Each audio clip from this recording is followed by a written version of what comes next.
नमस्कार साथियों, जय हिंद। स्वागत है आपका श्री रमा एकेडमी में। आइए हम अपनी कड़ी को आगे बढ़ाते हैं। क्या चल रहा था हमारी क्लास में, सबसे पहले उसकी चर्चा कर लें। तो हमारी क्लास में चल रहा है वर्तमान में मध्य प्रदेश की राज्य व्यवस्था। हम मध्य प्रदेश की राज्य व्यवस्था का ही अंश मानते हैं अपने राज्य के पुनर्गठन को।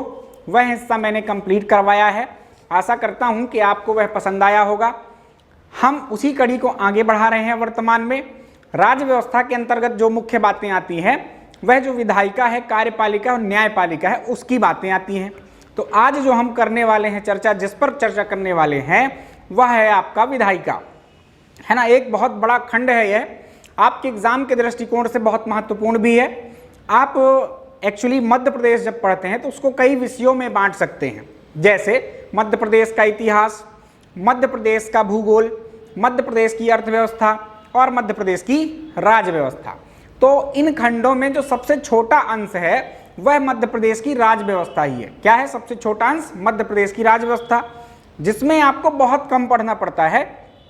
यानी आपको थोड़ा सा कंफ्यूजन वाली जो बातें होती है बहुत सारी हो जाती हैं, तब दिक्कत होने लगती है। तो ये जो राज्य व्यवस्था वाला टॉपिक है इसमें बहुत कम चीज़ें हैं, यानी कि थोड़ा सा कंटेंट कम है, लेकिन कंटेंट ऐसा है जो कि बहुत महत्वपूर्ण है। आपके एग्जाम में जितना आपके भूगोल या के इतिहास से नहीं पूछा जाता, उससे ज़्यादा कहीं क्वेश्चन किससे आ जाते हैं, आपकी राज्य व्यवस्था से संबंधित आ जाते हैं। इस राज्य व्यवस्था में कुछ करंट अफेयर्स के जो हिस्से होते हैं वो करंट अफेयर के दृष्टिकोण से भी आ जाते हैं कि वर्तमान में राज्यपाल कौन है, वर्तमान में मुख्य सचिव कौन है, वर्तमान में आपके डीजीपी कौन है, वर्तमान में आपके जो भी और पदाधिकारी हैं, कोई भी ले लीजिए आप, राज्यपाल के बाद आप मुख्य सचिव को ले लीजिए, आप अध्यक्ष को ले लीजिए, उपाध्यक्ष को ले लीजिए। इस प्रकार के बहुत सारे पदाधिकारी हैं जिनके बारे में आपसे प्रश्न आ जाते हैं। तो बिल्कुल एनालिसिस करके लाया हूं मैं आपके लिए। बहुत बड़ा हिस्सा है आपके एमपी जीके के लिए ये वाला, तो थोड़ा सा बड़ा है तो उस हिसाब से भी हमको देखना है। बहुत बड़ा भी नहीं करेंगे और ऐसा कंटेंट आपको देंगे जिससे क्या है, आपके एग्जाम में आपका काम हो जाए। यह खंड जो है मध्य प्रदेश पीएससी के जो विद्यार्थी हैं उनके लिए भी बहुत उपयोगी होगा, क्योंकि यह हिस्सा उनके अलग से सिलेबस में यूनिट में लिखा हुआ है। तो चलिए शुरू करते हैं। बहुत सारा टाइम आपके लिए नहीं लेंगे, क्योंकि आपका समय बहुत कीमती है, बहुमूल्य है। थोड़ा सा एक जानकारी और दे दें आपको साइंस बहुत कठिन लगती है सामान्यतः जो विद्यार्थी होते हैं। कुछ तो जो साइंस बैकग्राउंड से होते हैं उनके लिए तो बेहतर होता है, किंतु 90% विद्यार्थी हमारे ऐसे हैं जो क्या है, साइंस बैकग्राउंड से नहीं होते हैं और उनको साइंस वगैरह समझने में थोड़ा सा कठिनाई आती है। तो बहुत सरलतम रूप में एनिमेशन वीडियोस का यूज करते हुए हमारे यूएसजी सर जो है तो साइंस पढ़ा रहे हैं। उसमें आपको कुछ फिजिक्स की क्लासेस, उसके साथ साथ आपको केमिस्ट्री और आगे बायो भी आपके लिए आने वाला है। तो आप उनको भी देखें और उनसे बहुत कुछ सीखें, अट्रैक्टिव या नवाचार का जो तरीका है उन तरीकों से। चलिए अब हम अपनी क्लास को आगे बढ़ा रहे हैं। हम पढ़ने वाले हैं मध्य प्रदेश की राज्य व्यवस्था। तो ये मध्य प्रदेश एक स्टेट है आपका, एक राज्य है, आपको पता है ना। अब हम थोड़ा सा शुरुआत भारतीय संविधान से करेंगे। भारतीय संविधान में यह हिस्सा कहाँ पे आता है, क्योंकि यहाँ मैं कुछ चर्चा करूँगा आपके किन के अनुच्छेदों की। जैसे किन अनुच्छेदों की चर्चा करूँगा तो हम पढ़ेंगे आपका विधायिका के बारे में। विधायिका के जो अंश होते हैं, अंग होते हैं, वो क्या होता है, आपका विधानमंडल होता है, विधान परिषद होता है। विधानमंडल का मतलब विधानसभा से है, विधानसभा, विधान परिषद, राज्यपाल होता है। उसके अलावा और बहुत सारी चीज़ें हैं, जैसे कि मुख्यमंत्री है, महाधिवक्ता है, बहुत सारी चीज़ें हैं जिसमें आपको अनुच्छेद देखना पड़ेगा। थोड़ा सा पृष्ठभूमि हम बना लेते हैं अपने राज्य व्यवस्था की। राज्य व्यवस्था कहाँ पर, ये मध्य प्रदेश की या के एक स्टेट के लिए नहीं है, ये किसके लिए, सभी राज्यों के लिए यह व्यवस्थाएं हैं। तो कहाँ पर उन राज्यों की व्यवस्था दी हुई है आपके संविधान में, उसकी बात हम कर लेते हैं। तो एक महत्वपूर्ण फैक्ट भी है, आपसे पॉलिटी भी पूछा जाएगा, तो ध्यान रखना है। उसमें आपको भाग पूछ लिए जाते हैं कि कोई हिस्सा है तो वो किस भाग में दिया हुआ है, किस अनुच्छेद से लेकर किस अनुच्छेद तक मौलिक अधिकारों का वर्णन है, नीति निर्देशक तत्वों का वर्णन है। ऐसे बहुत सारे प्रश्न आपके आ जाते हैं। तो चलिए शुरू करते हैं। भाग 6 में यह व्यवस्था दी हुई है जो हम किसी भी राज्य के बारे में जानकारी प्राप्त करते हैं। यदि आपको देखना है राज्य व्यवस्था तो पॉलिटी में संविधान में चले जाइए आप, कहाँ पर, भाग 6 में, कि कैसे कोई भी राज्य संचालित होगा, उस सब के प्रावधान आपको भाग 6 में मिलेंगे। किस अनुच्छेद से लेकर किस अनुच्छेद तक तो अनुच्छेद 152 से लेकर कहां तक, 237 तक। अनुच्छेद 152 से लेकर 237 तक क्या दिया हुआ है, राज्यों के संबंध में प्रावधान दिए हुए हैं भाग 6 में। तो कुछ भाग और इसके पहले हैं, क्रमबद्धता के लिए मैं यहां तक पहुंचा देता हूं आपको। जैसे कि भाग 1 है, भाग 1 में क्या दिया हुआ है आपका, संघ एवं राज्य क्षेत्र, संघ एवं राज्य क्षेत्र की व्यवस्था है। उसके बाद आपका भाग 2 आता है। भाग 2 में किसकी व्यवस्था है, नागरिकता के संबंध में प्रावधान है।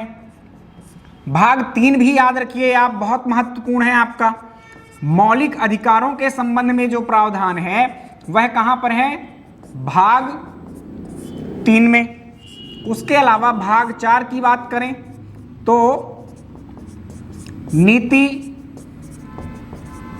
निर्देशक तत्व भाग 4 में है। और हम पहुंच रहे हैं अब भाग 5 में, जिसमें आपकी व्यवस्था किसकी दी हुई है, संघ की, यानी केंद्र की व्यवस्था जो है कि कैसे केंद्र का शासन संचालित होगा, वो आपकी व्यवस्था कहां दी हुई है, भाग 5 में। और भाग 6 में आप देख रहे हैं राज्य। ठीक, अनुच्छेद भी एक रिकॉल करा देता हूं मैं आपको। एक अनुच्छेद 1 से लेकर 4 तक के जो अनुच्छेद हैं वो भाग 1 के अंतर्गत आते हैं, जिसमें संघ और राज्य क्षेत्र है। भाग 2 में जिसमें नागरिकता है, आपके 5 से लेकर 11 तक, कहां तक, 5 से लेकर अनुच्छेद 11 तक आपके नागरिकता के संबंध में प्रावधान है। उसके अलावा भाग 3 की बात करें जिसमें मौलिक अधिकार हैं, तो वह अनुच्छेद शुरू होता है आपके अनुच्छेद 12 से, कहां तक है, तो अनुच्छेद 35 तक। अनुच्छेद 37 से अनुच्छेद 51 तक आपके नीति निर्देशक तत्वों के संबंध में चर्चा है। उसके अलावा अनुच्छेद 52 से लेकर, एक्चुअली अनुच्छेद 51 से लेकर आप ऐसा कहिए 152 तक, कहां तक, अनुच्छेद 51 से 152 तक आपके संघ की व्यवस्था है। एक भाग बाद में संशोधित हुआ था 1976 में, भाग 4 का। तो भाग 4 का में मूल कर्तव्य है, जिसमें एक अनुच्छेद जुड़ा हुआ है 51 का, है ना। तो आप उसको 51 वाला हिस्सा जो है तो आप छोड़ सकते हैं, 52 से 152 आप क्या कर सकते हैं, याद रख सकते हैं। क्लियर। तो चलिए यहां तक के अनुच्छेद आपको याद हो गए। अब हम चलते हैं कि क्या हमारे राज्य की व्यवस्था है। तो भाग 6 में है, अनुच्छेद 152 से 237 तक है। बार बार मैं इसलिए रिपीट करता हूं ताकि मेरी क्लास सुनते सुनते ही आपको चीजें क्या हो जाएं, याद हो जाएं। ये एक फ्लो चार्ट बढ़िया सा बना रखा है मैंने। मध्य प्रदेश की राज्य व्यवस्था को किस तरह से हम पढ़ेंगे, एक एक करके समझ लेते हैं। ये आपके एक प्रकार से लोकतंत्र के स्तंभ होते हैं 3, और इसी व्यवस्था के आधार पर हम अपने मध्य प्रदेश का अध्ययन करने वाले हैं। सबसे पहले हम चर्चा करेंगे विधायिका की। किसकी चर्चा करने वाले हैं, विधायिका की चर्चा करेंगे। विधायिका के कौन कौन से अंग होते हैं, तो एक है आपका विधानमंडल। इसको भी आप 2 भागों में बांट सकते हैं राज्य के दृष्टिकोण से। एक है विधानसभा और दूसरा होता है विधान परिषद।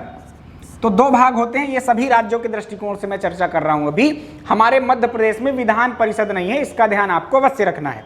तो एक विधानमंडल हो गया जिसमें विधानसभा और विधान परिषद, और एक तीसरा खंड होता है राज्यपाल। कार्यपालिका की बात करें तो विधायिका क्या काम करती है, यह ध्यान रखिएगा, विधि बनाने का कार्य करती है। क्या कार्य करती है, विधि बनाने का कार्य कौन करेगा, विधायिका। उसको लागू करने का, एग्जीक्यूट करने का वर्क कौन करेगा, कार्यपालिका। कौन करेगा, कार्यपालिका। लेजिस्लेचर हो गया ये। इसके अलावा आपका एग्जीक्यूटिव बॉडी है कार्यपालिका। कौन कौन उसमें शामिल होते हैं, तो सबसे पहले जो विधायिका होती है उसी के ही कुछ महत्वपूर्ण जो व्यक्तित्व होते हैं उनको ही शामिल कर लिया जाता है मंत्री परिषद में, है ना। तो मंत्री परिषद होती है एक, जो कि विधायिका के ही सदस्य होंगे। उसके अलावा राज्यपाल होगा आपके प्रदेश में, और उसके अलावा जो प्रशासनिक तंत्र है, जो वास्तव में चीजों को लागू करने का कार्य करता है, वह आपका प्रशासनिक तंत्र होता है, जिसमें सचिव, उप सचिव, डीएम वगैरह जो अधिकारी होते हैं वो आपका क्या है, प्रशासनिक तंत्र है। उन सब की चर्चा करेंगे हम प्रदेश स्तर पर। मुख्य सचिवों की बात करेंगे, हम संचालनालय की बात करेंगे, हम निदेशालय की बात करेंगे, हम तहसीलों की बात करेंगे, सब की बात करने वाले हैं, पूरा व्यवस्थित रूप से पढ़ेंगे। अगला हिस्सा जो है, तीसरा खंड आप कह दीजिए न्यायपालिका का। न्यायपालिका में प्रदेश के दृष्टिकोण से आपको उच्च न्यायालय और अधीनस्थ न्यायालय पढ़ना है। उच्च न्यायालय मतलब हाई कोर्ट, आपको पता है। अधीनस्थ न्यायालय में जैसे आप एग्जाम्पल के तौर पर ले लीजिए आपका जिला न्यायालय, या उसी को सत्र न्यायालय कह देते हैं। ठीक, तो जिला न्यायालय और सत्र न्यायालय के बारे में भी हम चर्चा करेंगे मध्य प्रदेश के दृष्टिकोण से। तो आइए प्यारे विद्यार्थियों, शुरू करते हैं हम विधायिका से। ये बहुत बड़ा खंड है, एक क्लास में करना पॉसिबल नहीं है कि आप सारी राज्य व्यवस्था एक क्लास में पढ़ पाए। हम सिर्फ एक हिस्सा कंप्लीट करने वाले हैं, विधायिका को। आप 30 से 40%, यदि पॉलिटी से 10 प्रश्न आते हैं तो 3 से 4 प्रश्न आप मान के चलिए, सॉरी मैं बात करूं यदि एमपीजीके के किसी एग्जाम में 10 प्रश्न आते हैं तो ये 4 प्रश्न इसी हिस्से से आ जाते हैं, आप ये याद रखिएगा। ठीक, चलो तो पढ़ते हैं अपन विधायिका के बारे में, शुरुआत करते हैं। विधायिका, तो विधायिका क्या है, सबसे पहले ये शुरुआत कर लें यहीं से कि विधायिका से आप क्या समझ पा रहे हैं। एक केंद्र स्तर पर भी सेम ऐसी ही संरचना होती है हमारी, ऐसा ही ढांचा हमारे केंद्र के लिए बनाया गया है, सेम वही ढांचा हमारे राज्यों की व्यवस्था भी है। इसे संसदात्मक प्रणाली कहते हैं, है ना। तो जो हमने ब्रिटेन से ग्रहण की है, इस प्रणाली में क्या व्यवस्था है, तो एक विधायिका है, राज्यों में भी होती है केंद्र में भी होती है, लगभग एक जैसी प्रणाली है। कहां पर दिया हुआ है, तो यह जो दिया हुआ है वह अनुच्छेद 168 में दिया हुआ है। कहां पर दिया हुआ है, अनुच्छेद 168 में आपके विधायिका का वर्णन है। विधायिका के बाद एक क्या है विधायिका, तो एक्चुअली क्या है, प्रत्येक राज्य का एक विधानमंडल होगा जो राज्यपाल तथा कुछ राज्यों में 2 सदनों तथा कुछ राज्यों में 1 सदन से मिलकर बनेगा। अनुच्छेद 168 क्या कहता है, प्रत्येक राज्य के लिए एक विधानमंडल होगा। विधानमंडल और विधायिका एक ही शब्द है, परेशान मत हो जाना, है ना। तो विधायिका या विधानमंडल होगा जो कि एक राज्यपाल और कुछ राज्यों में 2 और कुछ राज्यों में 1 सदन से मिलकर बनेगा। कुछ राज्यों में, जैसे कुछ राज्य हैं आपके, वहां पर क्या है, विधान परिषद भी है, तो वहां पर 2 सदन, और हमारा मध्य प्रदेश जैसा है वहां पर कितने सदन है, एक ही सदन है जो कि विधानसभा है। क्लियर, तो ये हो गया। अनुच्छेद 168 क्या कहता है, आपके विधान परिषद की बात करता है कि संसद को राज्य में विधान परिषद स्थापित करने व उसको समाप्त करने या अंत करने का अधिकार है। ध्यान रखना, जो विधान परिषद बनती है वो संसद बनाती है या संसद ही समाप्त करती है, यह ख्याल रखिएगा आप। क्या आप सोचो राज्य अपने स्तर पर बना लें, ऐसा नहीं है। हालांकि राज्यों का योगदान रहता है, शुरुआत राज्यों को ही करना पड़ेगा। विधान परिषद यदि गठित करना है तो सबसे पहले विशेष बहुमत से विधान परिषद गठित करने का प्रस्ताव जो है तो आपको कौन पारित करेगा, राज्य विधानसभा ही पारित करेगी। तब जाकर वो मामला या वो प्रस्ताव कहां पहुंचेगा, संसद में जाएगा, और संसद ने यदि उसे पारित कर दिया तो राज्य में विधान परिषद का गठन हो जाएगा। अंत करने का सेम प्रोसेस यही है। राज्य विधानमंडल क्या कर दे, आपका वही विशेष बहुमत से उसको समाप्त करने का क्या कर दे, आपका प्रस्ताव पारित कर दे, तो वो प्रस्ताव फिर पहुंचेगा कहां पर, आपके संसद में, और यदि उसने पारित कर दिया तो वो समाप्त हो जाएगी विधान परिषद। तो इस प्रकार की व्यवस्था है। अनुच्छेद 170 की बात कर लें तो यहां पर विधानसभा की बात की गई है कि प्रत्येक राज्य में एक विधानसभा होगा, और हमारे मध्य प्रदेश में कौन सा सदन है, तो केवल विधानसभा ही है। क्लियर, चलिए, तो ये हमारे बात थी किसकी, विधायिका की, जिसके अंतर्गत विधान परिषद और विधानसभा आते हैं। साथ में याद रखना है राज्यपाल भी इसी का अंग होता है। राज्यपाल की हम चर्चा अलग से करने वाले हैं, अभी हम विधानसभा की चर्चा करने वाले हैं, क्योंकि विधान परिषद है नहीं तो विधान परिषद की कोई चर्चा नहीं। संक्षिप्त में जानना चाहें तो यह जान लीजिए आप कि मध्य प्रदेश में विधान परिषद गठित करने का प्रस्ताव पारित तो किया गया था, किंतु संसद में उसे भेजा ही नहीं गया। तो हमारे यहाँ आज भी विधान परिषद है नहीं। कभी भविष्य में बनना होगी तो हमारे यहाँ व्यवस्था है, नया विधानसभा भवन है, उसमें विधान परिषद के लिए भी बैठक व्यवस्था बनाई गई है, तो आगे कहो जरूरत पड़े तो हम उसको गठित कर सकते हैं। विधानसभा की बात करने वाले हैं तो मध्य प्रदेश का थोड़ा सा पृष्ठभूमि देखें कि भाई मध्य प्रदेश में विधानसभा का गठन कब हुआ और कितने कितने सदस्य थे अलग अलग काल में। तो आइए सबसे पहले आप जान लीजिए कि 1956 में जब मध्य प्रदेश का पुनर्गठन हुआ तभी आपका क्या हो गया, विधान परिषद का, विधानसभा का गठन हो गया। उस टाइम पे 1956 में कितने सदस्य हुआ करते थे, यह प्रश्न बहुत महत्वपूर्ण है आपके लिए। तो 288 सदस्य होते थे। कितने सदस्य होते थे, 288 सदस्य हुआ करते थे आपके 1956 की स्थिति में। कब तक यह संख्या बनी रही, तो यह संख्या बनी रही 1976 तक। कब तक बनी रही, 1976 तक यही संख्या बनी रही, और 1976 में संख्या बढ़कर 296 हो गई। 296 सदस्य अब आपके, यानी जिसे आप विधायक कहते हैं, विधानसभा के सदस्य को क्या कहेंगे आप, विधायक। तो विधायकों की संख्या एक्चुअली मध्य प्रदेश में 1976 में कितनी हो गई, 296। अगली डेट 1999 है, याद रखिएगा। 1999 में फिर परिवर्तन हुआ और सदस्यों की संख्या 320 कर दी गई। ये इंपॉर्टेंट है, ध्यान रखना। ये सदस्य संख्या आप 296 भूल सकते हैं, कोई बात नहीं है, लेकिन पहली संख्या जो है 288 और गठन के पूर्व यानी छत्तीसगढ़ के पृथक्करण के पूर्व क्या संख्या थी, यह इंपॉर्टेंट है, तो 320 थी। यह महत्वपूर्ण है, याद रखना।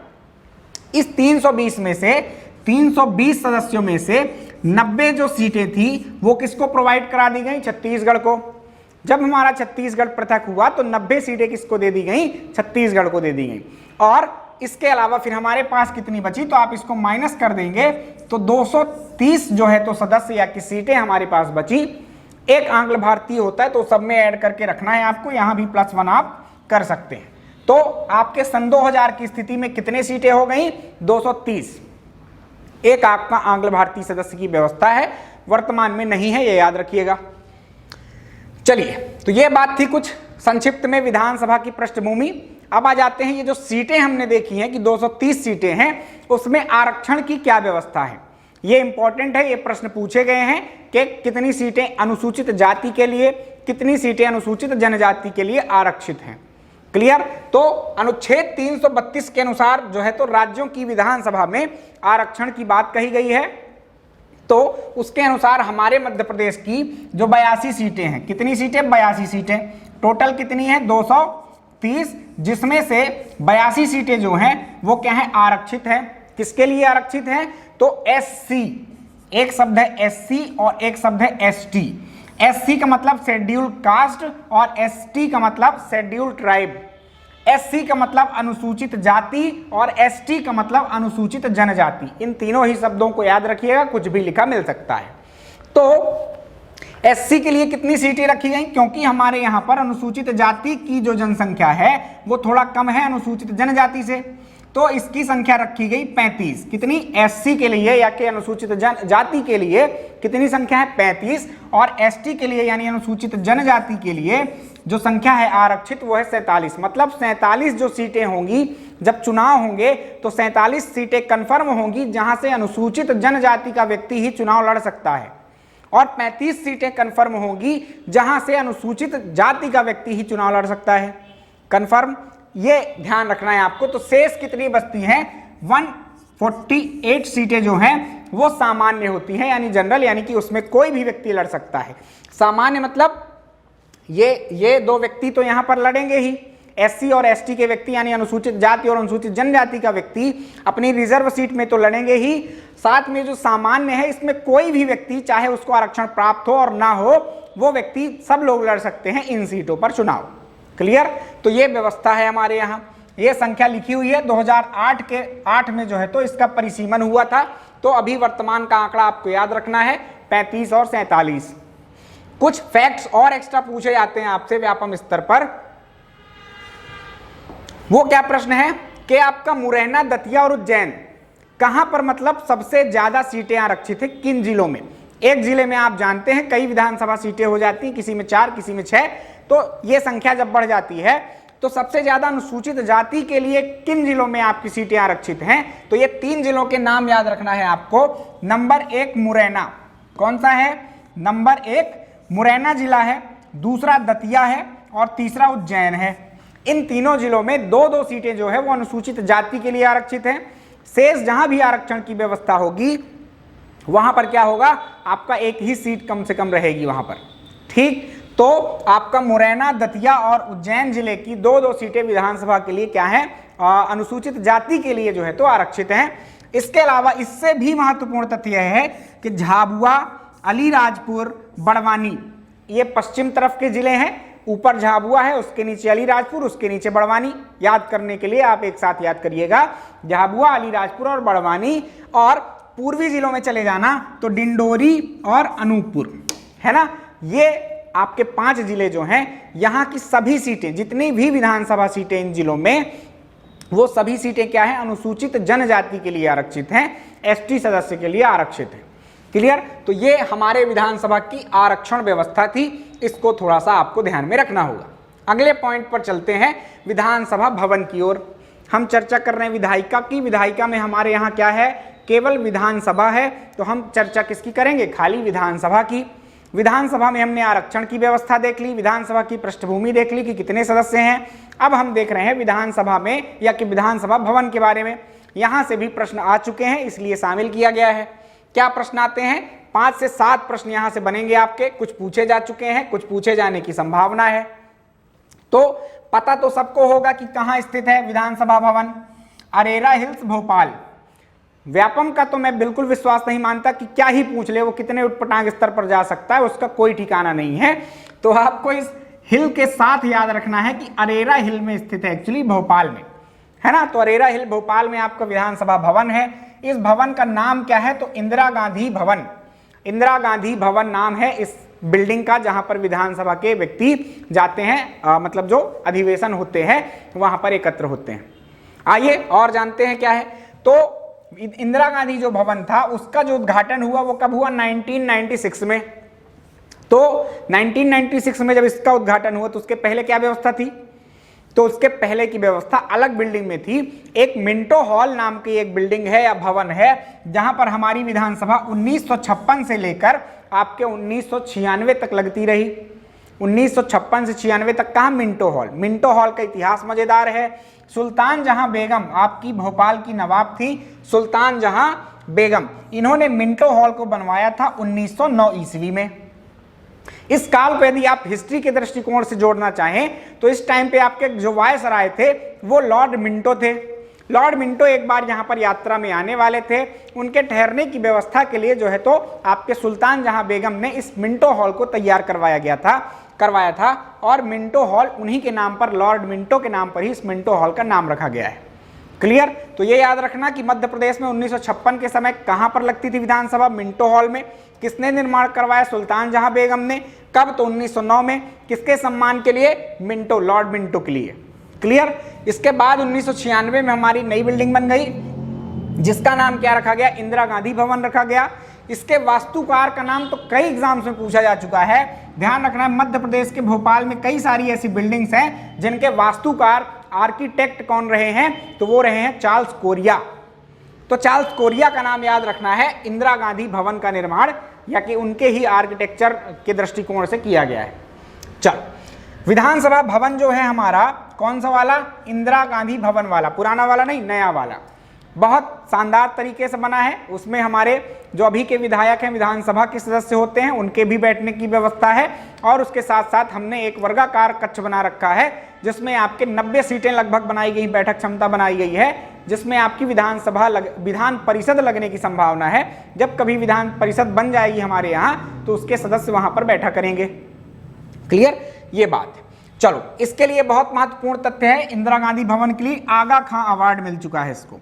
विश्व स्तर का ये अवार्ड है, भारत सरकार या भारत का कोई संस्था नहीं देती है इसको, विश्व स्तर पर ये रखा गया है। ये महत्वपूर्ण एक अवार्ड है जो कि सामान्यतः, है ना, सामान्यतः का मतलब नॉर्मली तो वही काम किया जाता है, फिर उसके इतर भी काम हो सकते हैं। इसका मतलब ये है, मेरे सामान्यतः का मतलब, तो सामान्यतः इसको मुस्लिम आर्किटेक्ट के लिए दिया जाता है अवार्ड, किंतु कई बार फिर दूसरे जो वास्तुशिल्प हैं या के वास्तु बिल्डिंग्स हैं, आप भवन कह दो, इमारतें हैं, उनको भी दे दिया जाता है। और समझ लो कि इसके अलावा भी और कुछ दूसरी चीज के लिए भी दे दिया जाता है, केवल आर्किटेक्चर के लिए नहीं, और दूसरी चीज के लिए भी अब देने लगे हैं। क्लियर। शुरुआत इसकी ऐसी हुई थी, मुस्लिम वास्तुकला की अभिवृद्धि के लिए इन्होंने ये प्रयास किया था। चलो, 1996 से 98 का जो चक्र था इसको तब दिया गया था इंदिरा गांधी भवन को। 3-3 वर्षों के अंतराल पर यह मिलता है, 3 वर्षों का चक्र चलता है, उस टाइम पे एनालिसिस होता है और फिर ये अवार्ड दिया जाता है। क्लियर। आगे चलें तो एक और फैक्ट है आपके लिए, जीवन वृक्ष नाम की एक पेंटिंग है। क्या है, बहुत प्रसिद्ध पेंटिंग है, जीवन वृक्ष नाम की एक पेंटिंग है जो कि आपके विधानसभा के द्वार पर ही लगी हुई है। ये काफी प्रसिद्ध है।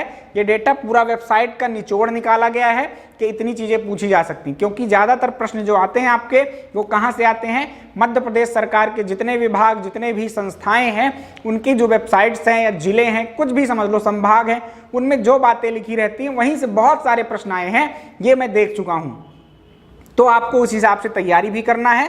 तो ये निचोड़ बातें तो उसमें बहुत सारी हैं, आप उसके पेज पर जाओगे, विधानसभा की पेज पर, तो आपको भयंकर लंबी लिस्ट मिलेगी, यानी कि एक्चुअल हिस्ट्री मिलेगी इस पूरे विधानसभा भवन की। लेकिन आपको उतना नहीं जाना है कि कितने कक्ष हैं, कितनी सीटें हैं, क्या कैसा है। आपके काम की चीजें मैंने निकाल ली है, मैंने मेहनत कर ली है, अब आपको सिर्फ इतनी मेहनत करनी है, एक पेज पढ़ना है बस। चलिए, जीवन वृक्ष क्या है? तो एक पेंटिंग है, कहाँ लगी है? इंदिरा गांधी भवन में लगा है। ये आपका पुराना मिंटो हॉल है, इसको आप देख सकते हैं। बेहतर आर्किटेक्ट यह भी है, बड़ी सुंदर सी बिल्डिंग लग रही है, पर थोड़ा सा पुरानी हो चुकी है। नई बिल्डिंग हमारी कुछ इस प्रकार की है, इसको आप देख सकते हैं, यह प्रवेश द्वार है। सामने यहाँ पर जीवन वृक्ष बिल्डिंग जो है, जीवन वृक्ष जो पेंटिंग है वो यहाँ पर लगाई गई है। आइए आगे बढ़ते हैं। हमने अभी सीखा है विधानसभा की पृष्ठभूमि, विधानसभा में क्या आरक्षण की व्यवस्था है, कितनी सीटें आरक्षित हैं। उसके बाद हमने सीखा विधानसभा भवन के बारे में कि वो कैसा बना हुआ है, क्या नाम उसके रखे गए हैं। अगला जो हमारा हिस्सा है विधानसभा के पदाधिकारी। विधानसभा के पदाधिकारी कौन है? तो अध्यक्ष और उपाध्यक्ष, बाकी सब क्या है? सदस्य हैं। तो विधानसभा के पदाधिकारियों की चर्चा कर लेते हैं। विधानसभा के जो पदाधिकारी हैं उनका किस अनुच्छेद में वर्णन किया गया है? तो यह ध्यान रखिएगा, अनुच्छेद 178 178 जो आर्टिकल है आपका, उसमें आपके विधानसभा के पदाधिकारियों यानी अध्यक्ष और उपाध्यक्ष की बात कही गई है। और क्या कहा गया है कि अध्यक्ष और उपाध्यक्ष कौन होंगे? तो जो सदस्य चुनकर आएंगे अपने बीच में से ही एक अध्यक्ष को और एक उपाध्यक्ष को चुन लेंगे। तो सामान्यता होता क्या है, जिस भी दल को बहुमत मिलता है यानी जिस पार्टी को क्या है बहुमत मिल जाएगा, उसी पार्टी का व्यक्ति अध्यक्ष और उपाध्यक्ष बनता है। ठीक, हालांकि उनके लिए कुछ रूल्स होते हैं, उनको न्यूट्रल रहना पड़ता है, सभी सदस्यों को बराबर बोलने का मौका देना पड़ता है। हालांकि ये सब आदर्श वाली बातें हैं, कई बार वो लोग अपने पार्टी का पक्ष लेते हैं। ठीक, चलिए आगे बढ़ते हैं, जानते हैं आगे क्या बातें हैं। हमारे लिए यहाँ पर सिर्फ तथ्यात्मक जानकारियां हैं, उनको हम देख लेते हैं। क्या जानकारियां हैं तथ्यात्मक? तो आपसे पूछा जाता है विधानसभा के प्रथम अध्यक्ष। मैं जब अभी सिर्फ आपको पेपर सॉल्व करवा रहा था, टेस्ट सीरीज जो हमारी चल रही थी, आपके एग्जाम का ही आया हुआ प्रश्न मैंने उठाया था उसमें, तो ये प्रश्न पूछा जा चुका था कि मध्य प्रदेश के पहले विधानसभा अध्यक्ष कौन बने थे। ठीक, विधानसभा अध्यक्ष का मतलब आपको शब्द याद दिलाना चाहूं तो उसमें लिखा हुआ था वक्ता, है ना। तो स्पीकर जो थे वो कौन थे? तो इनको अध्यक्ष को हम और क्या कहते हैं? स्पीकर कहते हैं, ये ध्यान रखिएगा। तो पहले वक्ता या स्पीकर या अध्यक्ष कौन थे? तो पंडित कुंजीलाल दुबे। ये पहले भी थे, दूसरे भी थे, तीसरे भी थे, 3 बार तक लगातार अध्यक्ष बने रहे थे, इसलिए इनका जो कार्यकाल है वो सबसे लंबा हो गया था और ये आपके मध्य प्रदेश के सबसे लंबे समय तक अध्यक्ष रहने वाले व्यक्ति हैं। ये फैक्ट भी याद रखना है। वर्तमान में विधानसभा के अध्यक्ष कौन है? तो गिरीश गौतम साहब हैं। कौन है? गिरीश गौतम साहब। जहां भी चीजें करंट अफेयर से जुड़ेंगी मैं पूरी तरह से उनको जोड़ दूंगा, सारी चर्चाएं करूंगा, बात करूंगा। अभी अपनी करंट अफेयर की बात रहेगी, कुल 5 वर्ष का आपको एनालिसिस देंगे आपको कि यहाँ पर क्या स्थिति है, आपके कैसे कैसे चेंज हुई, जो बीच में कई बार सरकारें आई और गई, है ना। देश रहना चाहिए, अटल बिहारी साहब का आपने डायलॉग याद किया होगा। तो सरकारें जो आती जाती रही हैं आपके मध्य प्रदेश में, बीच में उपचुनाव होते रहे, तो उन सब की चर्चा अभी हम करने वाले हैं आगे। पहले इनको देख लें। गिरीश गौतम वर्तमान में क्या है? आपके अध्यक्ष हैं। मध्य प्रदेश के विधानसभा उपाध्यक्ष कौन है? मध्य प्रदेश विधानसभा के प्रथम उपाध्यक्ष थे विष्णु विनायक सरवटे। कौन थे? विष्णु विनायक सरवटे आपके मध्य प्रदेश के प्रथम उपाध्यक्ष थे। बार बार बोलिए, याद होगा। मैं बोला करूं अपने मन में, आप रिपीट करते रहिए। ठीक, तो विष्णु विनायक सरवटे कौन थे? पहले विधानसभा के उपाध्यक्ष थे। एक और व्यक्ति हैं भैरूलाल पाटीदार साहब।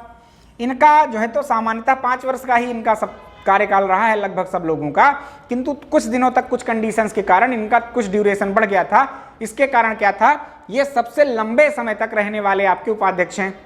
भैरूलाल पाटीदार क्या हैं? सबसे लंबे समय तक उपाध्यक्ष रहने वाले व्यक्ति हैं।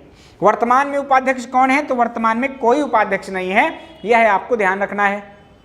बनाना चाहे बीजेपी सरकार तो बना सकती है, कोई दिक्कत नहीं।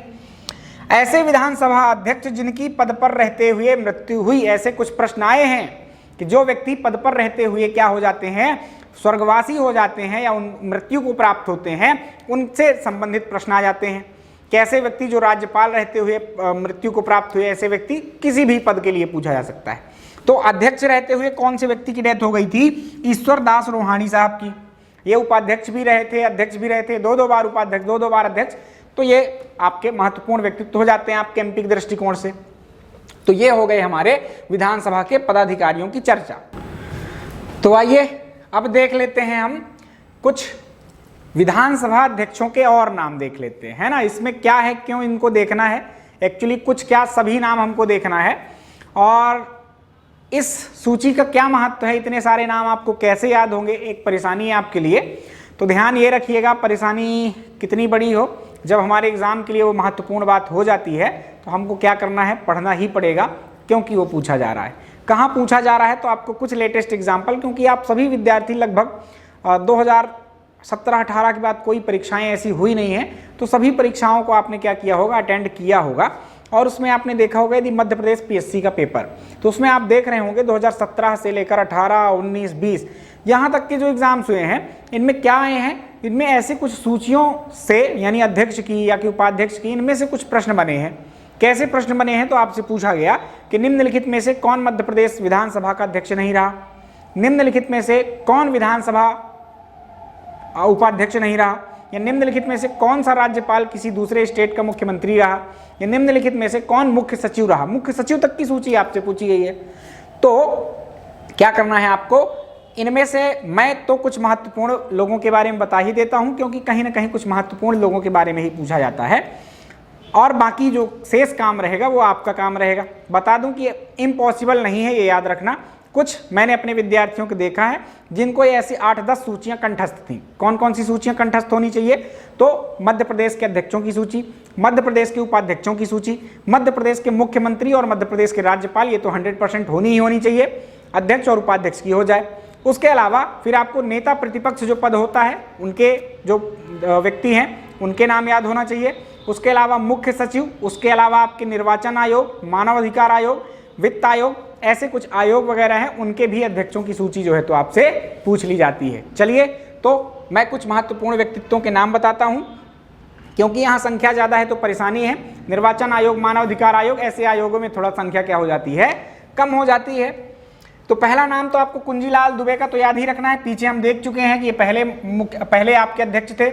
काशी प्रसाद पांडे साहब का नाम याद रख सकते हैं। ये आपके जो पंचायती राज के लिए आपके मध्य प्रदेश में आयोग का गठन किया गया था, उन्होंने अनुशंसाएं की थी 1957 में, तो इसलिए भी महत्वपूर्ण है। इसके अलावा ये मध्य प्रदेश के पहले प्रोटेम स्पीकर थे, यह भी याद रखना। प्रोटेम स्पीकर क्या है तो आगे चर्चा करेंगे हम, अभी के लिए आप समझ लो अस्थायी अध्यक्ष, ठीक, पहले दिन जो बनते हैं कोई वयोवृद्ध व्यक्ति। फिर उसके बाद आपको एक नाम याद रखना है, श्रीयुत श्रीनिवास तिवारी। श्रीनिवास तिवारी आप याद रखिएगा। श्रीनिवास तिवारी जी रीवा के थे। एक बार प्रश्न आया था कि निम्नलिखित में से किस विधानसभा अध्यक्ष को व्हाइट टाइगर के नाम से जाना जाता है, तो ये आपके व्हाइट टाइगर के नाम से श्रीनिवास तिवारी को जाना जाता है। केवल रीवा में रहने से नहीं जाना जाता है, उनका स्वभाव भी कुछ वैसे ही टाइगर के समान ही था। हालांकि व्हाइट टाइगर बहुत खूंखार नहीं होता है, किंतु टाइगर खूंखार होता है, तो उनके जैसा ही, या साहसी कहें आप, खूंखार का मतलब तो खतरनाक हो जाएगा, साहसी व्यक्तित्व थे। चलिए, ईश्वरदास रोहानी साहब को याद रखिएगा, पद पर रहते हुए इनकी मृत्यु हुई। सीताशरण शर्मा को भी याद रख लीजिएगा, कुछ अंतिम महत्वपूर्ण अध्यक्षों में से एक थे। और नर्मदा प्रसाद प्रजापति का नाम तो याद ही रखना है। क्यों याद रखना है, क्योंकि 2018 में आपके जो सरकार बनी थी वो कांग्रेस की बनी थी। चुनाव हुए थे, बहुमत किसी पार्टी को प्राप्त नहीं हुआ था, और बहुमत प्राप्त नहीं हुआ, लेकिन जोड़ तोड़कर सरकार किसने बना ली थी, आपके कांग्रेस पार्टी ने। कांग्रेस को कितनी सीटें मिली थी, तो 114 सीटें, जबकि बहुमत के लिए आवश्यक कितनी सीटें थी, 116 सीटें। 2 सीटों की कमी थी, उसने आराम से सरकार बना ली, कोई परेशानी नहीं हुई। बीएसपी को 2 सीटें मिली थी, सपा को 1 सीट मिली थी, और उसके अतिरिक्त आपके 4 निर्दलीय सदस्य चुने गए थे। तो उनको मिलाकर कांग्रेस ने क्या कर लिया, सरकार का गठन कर लिया, सरकार बना लिया, और अपने अध्यक्ष को चुना, जिनका नाम था एनपी प्रजापति। गोटेगांव से ये विधायक हैं। चलिए आगे चलते हैं, मध्य प्रदेश विधानसभा के उपाध्यक्षों की बात कर लेते हैं। तो उपाध्यक्षों में बहुत सारे नाम तो नहीं, पर 2-4 महत्वपूर्ण मैं बता देता हूं, शेष आपको याद रखना है। विष्णु विनायक सरवटे तो पहले थे, तो याद ही रखना है। दूसरे व्यक्ति आप याद रख सकते हैं श्रीनिवास तिवारी, जो पीछे आप अध्यक्ष के रूप में देख चुके हैं। भेरूलाल पाटीदार, जो कि आपके सबसे लंबे समय के लिए क्या थे, उपाध्यक्ष थे। ईश्वरदास रोहानी साहब, इसके अलावा आपके लिखीराम कांवरे। ये लिखीराम कांवरे एक तो जैसे पहले महत्वपूर्ण है, उसी प्रकार से लिखीराम कांवरे भी महत्वपूर्ण है, क्योंकि अंतिम उपाध्यक्ष यही थी आपकी विधानसभा की। कैसे, तो कांग्रेस की सरकार जब बनी थी तो उन्होंने अपना उपाध्यक्ष बनाया हिना लिखीराम कांवरे को। ये आपके लांजी, जो कि बालाघाट में है, वहां से ये क्या है, आपकी विधायक हैं। और बाद में क्या हुआ, कांग्रेस की सरकार गिर गई और इनको पद से इस्तीफा देना पड़ा, या ये पद से हट गई, और जो नए उपाध्यक्ष थे वो बने ही नहीं, बीजेपी ने नए उपाध्यक्ष बनाया ही नहीं। ठीक, तो अंतिम उपाध्यक्ष जो है वो यही है, इसलिए आपसे प्रश्न ये पूरी संभावना है कि बन जाए, तो ध्यान रखना है इस बात को। आइए अगले एक सूची पर चलते हैं, जहां पर मैंने अध्यक्ष और उपाध्यक्ष की संक्षिप्त सूची दिखाई थी, जो कि प्रथम या कि सबसे लंबे समय के लिए, वो वाली सूची को याद कीजिए। वहां पर एक पद मैं और डाल सकता था, कौन सा, विपक्ष का, किंतु ये लिस्ट में ऐड ही कर रहा था, इसलिए मैंने क्या किया, आपके लिए सोचा कि यहीं पर पढ़ा दूंगा। तो विधानसभा के जो नेता प्रतिपक्ष होते हैं वो कौन होते हैं, तो वो विपक्ष के नेता, आप सामान्य सा शब्द समझिए कि एक होता है बहुमत दल वाला, है ना, बहुमत दल वाली पार्टी, जिसको बहुमत प्राप्त हुआ होगा। पार्टियां चुनाव लड़ती हैं, जिस पार्टी की जो है, तो जिस पार्टी को क्या है, बहुमत मिल जाए, जैसे कि मध्य प्रदेश में 230 सीटें हैं, तो बहुमत क्या होगा, 115 + 1 मतलब 116 सीटें, 50% + 1 सीटें चाहिए होती किसी भी पार्टी को सरकार बनाने के लिए। तो आपका जो सरकार बनती जिस पार्टी की, तो एक तो उसके प्रमुख हो गए, या के बहुमत दल के नेता जो होते हैं वो आपके मुख्यमंत्री ही बन जाते हैं, है ना। मुख्यमंत्री बनने के लिए बहुमत दल का नेता होना आवश्यक है। तो जैसे बहुमत दल का नेता होता है जो सबसे बड़ी पार्टी होती है, उसी प्रकार विपक्ष में एक आपका जो दूसरी सबसे बड़ी पार्टी होती है, ऐसा कह दीजिए आप, चुनाव जीतकर जो दूसरी सबसे बड़ी पार्टी बनी होगी, उसका एक नेता हो जाता है, जिसको हम विपक्ष का नेता कहते हैं। कौन चुनता है, तो वो पार्टी के लोग ही चुनते हैं आपस में, और कोई दूसरी सरकारी व्यवस्था उसको चुनने की नहीं है। जिस पार्टी को, जिस व्यक्ति को बनाना होगा विपक्ष का नेता, वो उसको बना लेती है। क्लियर। चलिए, तो इनके बारे में देखें अपन, तो विश्वनाथ यादवराव तामस्कर, पीछे आपने विष्णु विनायक सरवटे का नाम सुना, और ये एक आ गए विश्वनाथ यादवराव तामस्कर। विष्णु विनायक सरवटे उपाध्यक्ष थे, विश्वनाथ यादवराव तामस्कर आपके कौन है, नेता प्रतिपक्ष। कई बार कंफ्यूजन हो जाता है, तो थोड़ा सा ध्यान से आपको पढ़ना है। क्लियर। चलो, तो विश्वनाथ यादवराव तामस्कर क्या थे, आपके पहले विपक्ष के नेता या नेता प्रतिपक्ष थे। बाकी शेष नाम आपको बहुत परेशानी नहीं होगी विपक्ष के नेता याद करने में, क्योंकि कहीं ना कहीं सब लोग मुख्यमंत्री के तौर पर आपको देखने को मिल जाएंगे। ये सबके सब, इनमें से ज्यादातर जो व्यक्ति हैं वो आपके क्या थे, मुख्यमंत्री थे। जैसे कि वीरेंद्र कुमार सकलेचा, श्यामा चरण शुक्ल थे, द्वारिका प्रसाद मिश्र थे, वीरेंद्र कुमार सकलेचा, उसके अलावा कैलाश जोशी, अर्जुन सिंह, सुंदरलाल पटवा, कैलाश जोशी, श्यामा चरण, गौरी शंकर से जवाब नहीं थे, विक्रम वर्मा भी नहीं थे, बाबूलाल गौर, है ना। ये इनमें से ज्यादातर व्यक्ति क्या थे, कहीं ना कहीं मुख्यमंत्री बने हैं आपके मध्य प्रदेश में। तो इनको थोड़ा सा आपको ध्यान में रखना होगा। आगे बात करें, विश्वनाथ यादवराव तामस्कर के बाद और कौन महत्वपूर्ण हो सकता है, तो जमुना देवी। जमुना देवी कौन है, तो महिला है, आपको ध्यान में आ रहा होगा। और देखिए इस लिस्ट में कहीं पर भी महिला शामिल नहीं है। तो पहली महिला नेता प्रतिपक्ष कौन बनी मध्य प्रदेश की, यह प्रश्न आए तो आपको जमुना देवी का नाम याद रखना है। किसका नाम याद रखना है, जमुना देवी का, धार से है। जमुना देवी के नाम पर आपके मध्य प्रदेश में तीसरा तितली पार्क जो स्थापित किया जा रहा है, वो कहाँ स्थापित किया जा रहा है, मांडू में। पहला तितली पार्क रायसेन में है, दूसरा तितली पार्क आपके राला मंडल में है, और तीसरा तितली पार्क बनाया जा रहा है आपके कहां पर, मांडू में। इन्हीं के नाम पर, इनके सम्मान में वो नाम रखा गया। हाल ही में इनकी, मतलब हाल ही में क्या, 2011 के आसपास इनकी मृत्यु हो चुकी है। ठीक, चलिए आगे बढ़ते हैं। अजय सिंह, एक लास्ट में ये नाम लिखा हुआ है। तो अजय सिंह कैसे महत्वपूर्ण है, तो अभी जो हमारी विधानसभा चल रही है वो 15वीं विधानसभा है। कौन सी विधानसभा है, 15वें क्रम की विधानसभा है।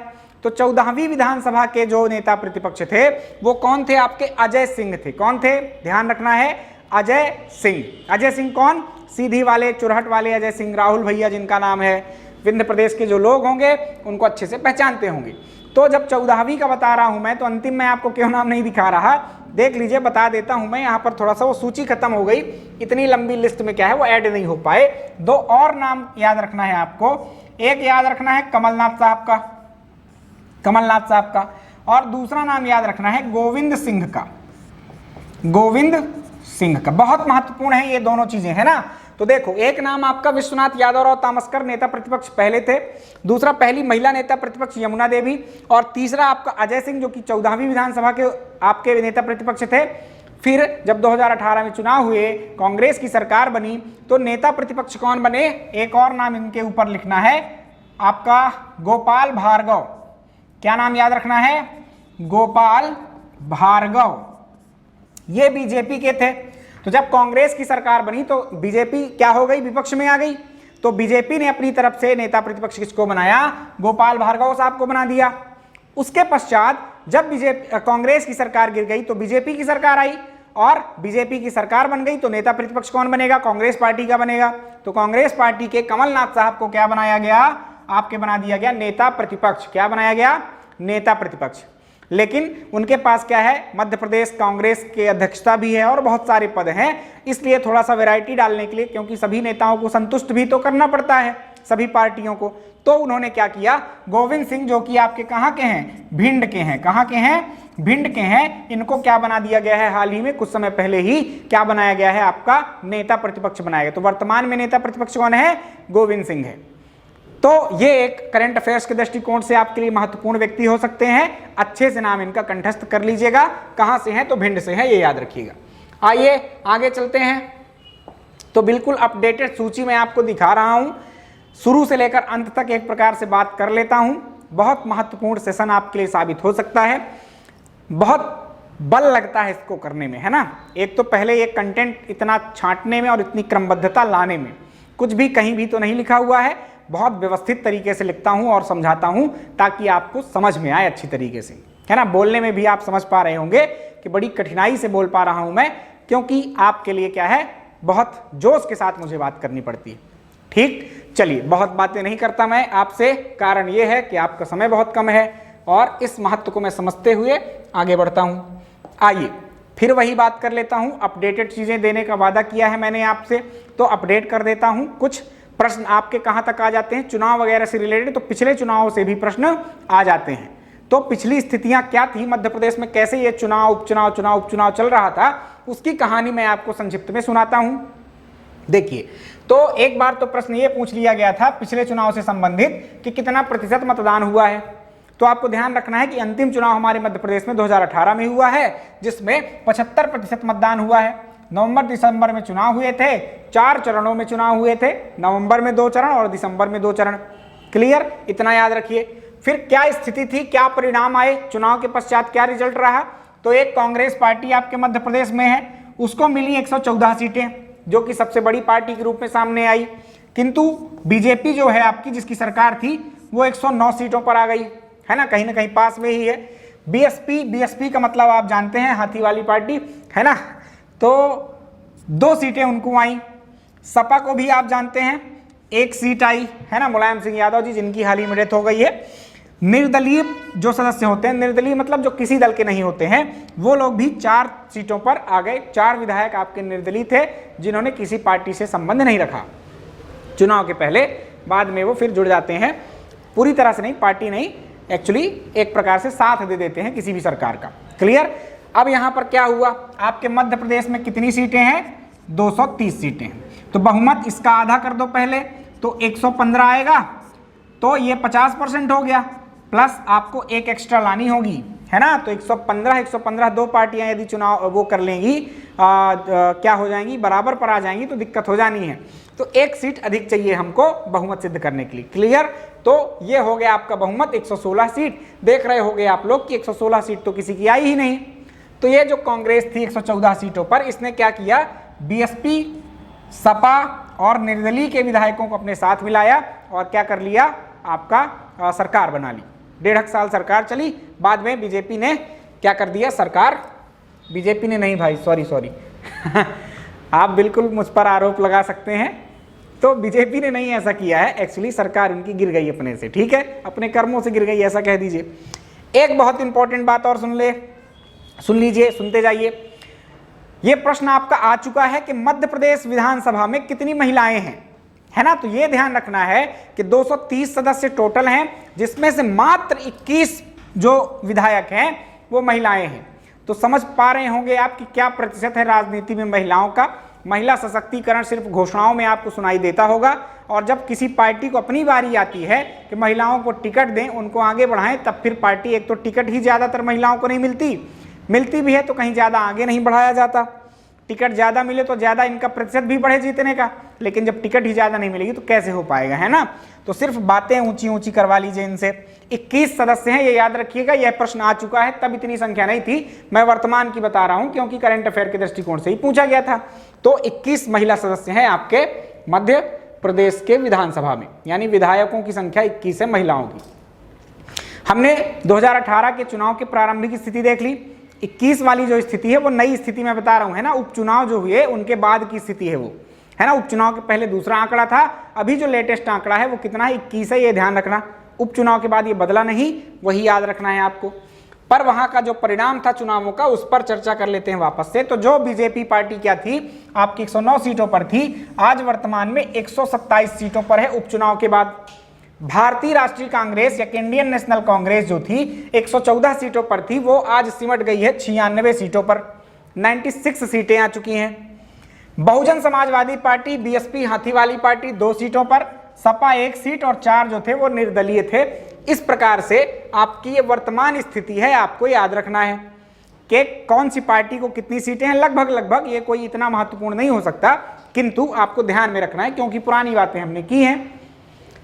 आइए अब आपको वर्तमान कुछ पदाधिकारियों की बात कर लें जो विधानसभा से रिलेटेड है। किससे रिलेटेड पदाधिकारी हैं? विधानसभा से। हम जिस भी हिस्से को कंप्लीट करेंगे, जैसे कार्यपालिका की बात करेंगे तो वहां पर करंट की बात करेंगे, न्यायपालिका की बात करेंगे तो वहां पर करंट की बात करेंगे। यहां हम क्या पढ़ रहे हैं?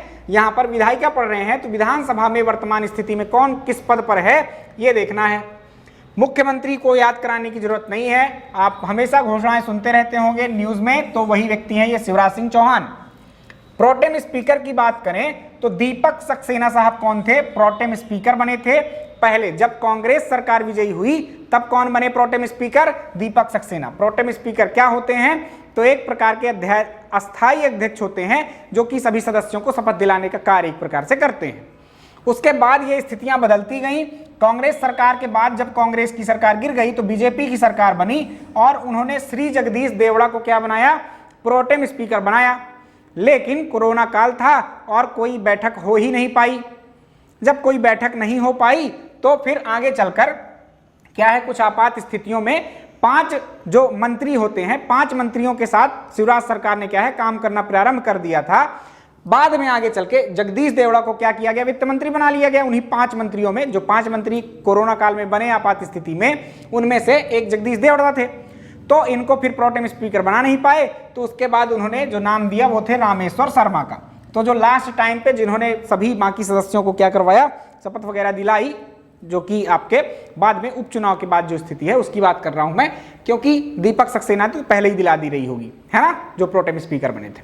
श्री रामेश्वर शर्मा ने बाकी आगे के सदस्य जो बीजेपी से जुड़े उपचुनाव से जीत कर आए, तो उन्होंने क्या करवाया, उनको शपथ दिलवाई। चलो, उपाध्यक्ष आपके कौन है वर्तमान में? कोई नहीं है। नामांकित सदस्य मतलब क्या होता है? मनोनीत सदस्य भी इनको कह सकते हैं, जो कि कौन करता है? राज्यपाल। 230+1 जो मैं आपकी बात कर रहा था वो यही है, एक सदस्य आपका कौन सा? आंग्ल भारतीय सदस्य। नामांकित सदस्य कौन होता है? आंग्ल भारतीय सदस्य, जो कि आंग्ल मतलब अंग्रेज और भारतीय का मिक्सचर हो, वो क्या है आपका? आंग्ल भारतीय। एक नाम मैंने लिख रखा है जो कि बिल्कुल सही नहीं है, मैं कहानी बता देता हूं क्यों लिखा है मैंने। तो अंतिम जो आपकी मनोनीत सदस्य थी, महिला है भाई, ये याद रखना पहली बात, लोरेन बी लोबो थी। कौन थी? लोरेन बी लोबो, बहुत वृद्ध हो चुकी हैं, जबलपुर की ये निवासी हैं। लोरेन बी लोबो 14वीं विधानसभा में क्या थी? आपकी आंग्ल भारतीय सदस्य थी, किंतु वर्तमान में कोई भी आंग्ल भारतीय सदस्य नहीं है, यह है आपको याद रखना है। पहले आंग्ल भारतीय सदस्य कौन थे? तो major P Bernard. Major P Bernard कौन थे? पहले आंग्ल भारतीय सदस्य बने आपके। क्लियर? तो ये दोनों नाम आपको याद रखना है। वर्तमान अध्यक्ष कौन है? गिरीश गौतम साहब हैं, 2-3 बार इनकी चर्चा हो चुकी है। नेता प्रतिपक्ष कौन है? तो पीछे मैंने आपको अपडेट दिया था, कौन है? गोविंद सिंह। कौन है? गोविंद सिंह, ना कि आपके कमलनाथ साहब, ये मिसप्रिंट है, आप ऐसा समझ लीजिए। चलिए, तो प्रोटेम स्पीकर ऊपर हमने बात की वर्तमान, दीपक सक्सेना, जगदीश देवड़ा और रामेश्वर शर्मा, तीनों नाम आप याद रखिएगा, कुछ भी पूछा जा सकता है। तो पहले कौन थे ये जान लीजिए, काशी प्रसाद पांडे। इनकी भी बात मैं हालांकि पहले ही बता चुका हूं आपको। पहले नेता प्रतिपक्ष कौन थे? तो विश्वनाथ तामस्कर। और पहली महिला नेता प्रतिपक्ष कौन थी? तो जमुना देवी, 13वीं विधानसभा में थी, याद रखिएगा। चलो, तो ये कुछ वर्तमान पदाधिकारी थे। अब जो हमारा अगला हिस्सा बचा हुआ है, विधानसभा तक की बात हमारी यही समाप्त हुई है। हमने क्या पढ़ा अभी तक में, तो आपको संक्षिप्त में मैं निचोड़ बता दूं तो हमने अभी पढ़ा है क्या? मध्य प्रदेश विधानसभा के बारे में। हम पढ़ रहे हैं राज्य व्यवस्था, उसके 3 अंग होते हैं, एक विधायिका, एक कार्यपालिका और न्यायपालिका। विधायिका में हम जिसकी चर्चा कर रहे थे वह क्या थी? आपकी विधानसभा। हमारे मध्य प्रदेश में एक ही सदन विधानसभा है। विधानसभा से रिलेटेड जो भी तथ्य हो सकते थे मैंने उनको शामिल कर लिया है। अगली क्लास में हम किसकी चर्चा करने वाले हैं? तो मध्य प्रदेश में लोकसभा और राज्यसभा का जो सिस्टम है उसकी बात हम करने वाले हैं कि कितनी सीटें हैं, कौन सी सीटों से कौन कौन व्यक्ति हैं, कौन केंद्र में मंत्री हैं, कौन आपके महत्वपूर्ण पदों पर शामिल हैं। जो भी तथ्य बनते हैं आपसे एग्जाम में वो सारी चर्चा मैं करने वाला हूं। कितना आरक्षण है, कितनी सीटें आरक्षित है, कौन कौन सी सीटें आरक्षित हैं, उसके अलावा राज्यसभा में क्या स्थिति है, राज्यसभा में कितना आरक्षण है ना मजेदार बात। राज्यसभा में कोई आरक्षण नहीं है, ध्यान रखना। राज्यसभा के लिए कोई भी सीटें आरक्षित नहीं होती हैं, संख्या बस याद रखनी पड़ेगी हमको। तो अगले लेक्चर के लिए आप तैयार रहिएगा। इस लेक्चर में आपको यदि जानकारियां पसंद आई हो, मेरी मेहनत पसंद आ रही हो तो प्लीज लाइक कर दीजिएगा। कुछ जो भी आपके डाउट्स हो, कुछ पूछना हो तो आप क्या कर सकते हैं, कमेंट कर सकते हैं। अगली क्लास में मैं उन डाउट्स को क्लियर करने की कोशिश करूंगा। क्लियर, मैं सारे कमेंट्स पढ़ता हूं आपके, ये ध्यान रखिएगा। जो भी डाउट्स हो आप लिख देना। अगले लेक्चर में यदि आप फिर कंटिन्यू करेंगे तो मैं आपके वो डाउट्स क्लियर कर दूंगा। आज के लिए इतना ही रखते हैं प्यारे विद्यार्थियों, मिलेंगे नेक्स्ट सेशन में। ख्याल रखिएगा आप अपना। Bye bye, take care.